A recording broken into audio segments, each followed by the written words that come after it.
All right, Bianca, welcome. Hi, Dee. Welcome to Real Talk. My pleasure. Yeah. So, what problem is Uh-huh. JDI solving? Okay.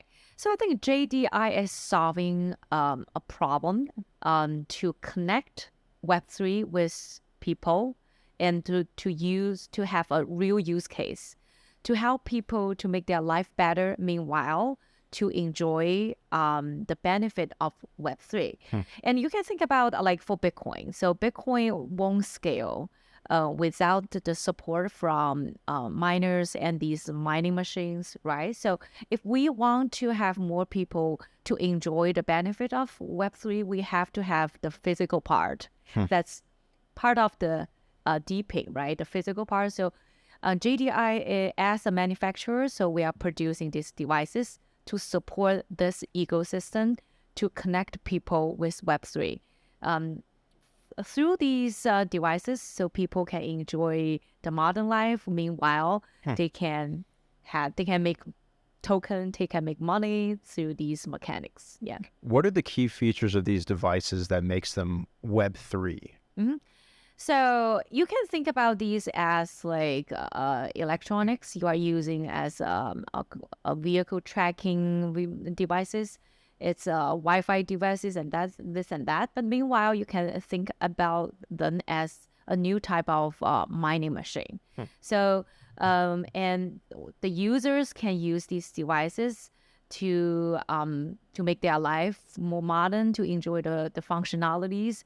Meanwhile, they can make money out of it or to make tokens out of it. And also, what makes them more Web3 is they give you the users the power of controlling their own data. So, and as the real owner of the data, they can do more things. I think that's the big advantage of using Web3 or shift into Web3 world. Yeah. Can you share some specific use cases right now? So I know Demo is a partner. I'd love to hear more about Demo and maybe some others. Yeah. So Demo is one of our partners. Previously, we worked with Helium, and now we just launched a Hashdog, which is a collaboration with Demo. So, as a supporter or as part of the ecosystem, so we produce this device called Hashdog. With Hashdog, you can track vehicles' real-time data. It's Hashdog? Hashdog. Hashdog. Hashdog. Okay. Hash dog, yeah, Hashdog. So with Hashdog, it can track vehicles' real-time data and the location data, and also to verify the car performance. So it gives owners a way to really know how their vehicle is working, and also through our data through our vehicle the devices, the data can real time share with other kind of third parties if the owner is consent with these usage. So also through this process, I think the user will be able to own the data, meanwhile own the data, make the data, track the data, and also they can decide what they want to do with these data. So the agency is a key part here, because right now the data is being taken without their consent. And in this case, they can choose to share the data and be rewarded for it. I mean, you are still need to say yes or no for this data on these like a Web2 service. True. But it's not up to you to decide. Like you can just take or not take it, right? If you want to use the service, you have to compromise. But I think for these new generation of devices, you don't have to compromise. You have fully control, and you can share with who you want to share, and you can make money out of this. And you can select the people you want to share, select people you don't want to share, so you have more say on this. That's well said. So you're at a pretty interesting position within the DePIN space, actually manufacturing the hardware. So how do you see WebStream fitting into the DePIN vision from your perspective as a manufacturer? I think more like DePIN is playing a big role in the Web3 world. I feel like Web3 is kind of it's changing people's way of thinking about how the world is working, how the economy is working, right? And then DePIN is a big part of the whole world, right? You needed the physical things to help your life to get running, right? So, and DePIN is incorporate these kind of traditional physical world and with these Web3 economy together. So I think DePIN is playing in a tremendous role. Like we see the successful use case of like in gaming, in finance, right? And I think physical world and this DePIN world is giving us a bigger use cases, right? To really change people's life. Yeah. And how do you think WebStream and the recent DevNet launch will affect the ecosystem of device users? Yeah. And as I mentioned, the data is one key point, Sure. right? And for the machine to work to machine to talk with the human and machine talk to the machine, we need a great data infrastructure. So I think WebStream is giving us this kind of layer of infrastructure to help the machine to communicate through data better with other machine and with human or the owner.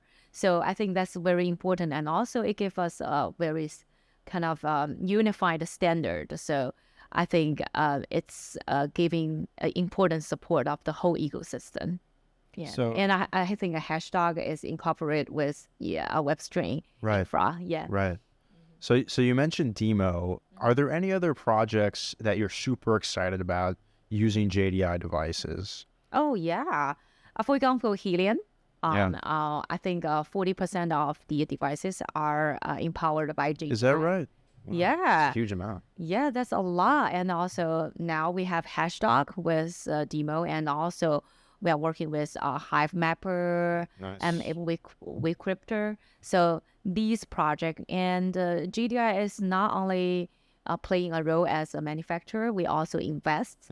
We also help these projects to get connections with other players and other exchanges, other investors, and this and that. We want to support the whole ecosystem. We understand this cannot happen without more people in this circle. And also Web3 is empowering everyone. It's not only empowering a part of the human being, it's aiming to get everyone on board. I feel like everyone should know about JDI because you're such a you're such a critical player in this. Like I had no idea that you were supplying 40% of Helium, Hive Mapper. I mean, you're really like the nucleus of this sector. That's impressive. How did you guys get started? What's the history of JDI? We totally agree. Like everyone should know about us, and also I think there are so many smart people are coming with new projects, a new idea to help people. But I think they also need help with manufacturer side, with a physical part side, to make things happen, make things really get into people's life. And we want to leverage our experience in designing devices and also manufacturing and also in supply chain. So we start from 2019. And we leverage our kind of experience in manufacturing in Asia. So we have 5 design teams in Shenzhen, and we have manufacturers in Southeast Asia, including Vietnam and this and that. So we already know how to produce things, right? So we want to use our experience to help these projects who may not so familiar with the manufacturer side to get started faster and quicker and better. So yeah, that's our short story, but I think it's relatively long already in the crypto world. Totally. Yeah, and made a huge impact in just a few short years. Yeah, and we want to grow with these projects. Even now it's winter. We're still investing a lot in 2022, and this year we are still looking into projects. I want to work with them to help them and to launch more products to help more people to get on board of Web3. So tell me about the investing. What projects are most exciting to you that are coming out that most people haven't heard of yet? that's we have to keep in. We can share more later. Yeah, we can share more later. From the investing side, we have an investment division like JDI Venture. So we look into these new projects. We actively in talk with many projects. I can promise we will have more exciting news to share very soon. But at this stage, we want to focus on how to make things right. So last year, we at least invest in like 8 to 10 projects. Okay. Yeah. All in DePIN? Yeah. Only DePIN. Wow. Yeah, we want to support this project. Yeah. But don't quote me. Yeah. Maybe the number is bigger than what I said. Yeah. So yeah, I'm not part of the venture part, but we are constantly talking with different projects. We know like during winter, it's hard to get support, hard to get fundings. But in the spring or in the summer of crypto, like they will have very great potential, and I think it's important for us to get these project ready during winter, so absolutely they can kick off like during this when the spring comes. So we are constantly investing, and we want to be the best friend of these projects. Not only the best friend, we want to be part of their ecosystem and to make Web3 happen faster. And last winter, we had the launch of Uniswap and most of the DeFi protocols that led to the 2021 bull market. Exactly. So this is DePIN's version of that, hopefully in 2023. And we believe DePIN will go big. Yeah. It's because as I just mentioned, it's not just finance, it's not just gaming. It's part of everyone's daily life. So we are touching on a lot of different parts of everyone's life. So I think it has a great potential. And also I think more people can involve in this. Who is not using Wi-Fi, right? Yes. Who is not using internet, right? So I think DePIN has a very great future to look forward. Yeah, you don't need to know about automated market making to use DePIN projects. So that opens up orders of magnitude more users. Yes. So when it comes to these devices, how does a DePIN device differ from, say, a standard ODB tracker for your car or like a surveillance camera? What is different at the hardware level about these DePIN devices?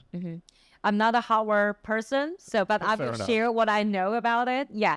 So on the hardware level, I won't say it's super duper different from the traditional devices, but we do add more layer to help with the data transforming, data controlling, and make sure the device is crypto or is blockchain empowered. So to make sure these devices ready to be adopted on a more Web3 level. But for more spec, everyone is welcoming to check out our Hashdog website and join our group on Telegram and this and that to get more info about it. Okay. Yeah, so my understanding is like at the very least there's a secure hardware element that's tamper-proof. Exactly. Right. And keeps See, the data. you're better than me. No, well, Yeah. I mean, you're probably deep enough in it that it's almost too much information too. That I'm far enough out. So, but yeah, you touch on the right point, like security and this and that. Yeah. Awesome. So, is there a call to action to the IOTx community and the broader community watching to get involved with JDI? Can people engage with you deeper? How can they do that? I hope to talk with more projects. And I want to hear more feedback from you, from all the projects, like what kind of problem they are facing and how we can help them to make things better. And also, I think it's important for everyone to come together and to send out message to the public, to work together as a team, and to make this movement stronger and bigger. Awesome. And final question for the IOTx community. How do you see IOTx fitting into the DePIN vision over the next couple of years? As somebody that's, a bit external, how do you see IOTx fitting in? I think IOTx is playing a big role, and from community side, I think it's built a strong community who believe in DePIN and who is working in this direction. And also on the protocol side, you guys have WebStream, and these kind of protocol is supporting the whole ecosystem, which is important. As I mentioned, the data layer infrastructure is what everyone need, and to make sure this device is more powered by blockchain technology. And also, you guys are connecting these founders, entrepreneurs together, and to create more creative project, to create more kind of innovative ideas. So I think these are all important for the whole ecosystem. And we are happy. And today I'm sitting here, I'm very happy to be part of it. And I hope we can contribute to IOTx ecosystem as well. Yeah. Bianca, thanks so much for your time and insights today. It was great having you on the show. Thank you, Dean. Thank you, everyone.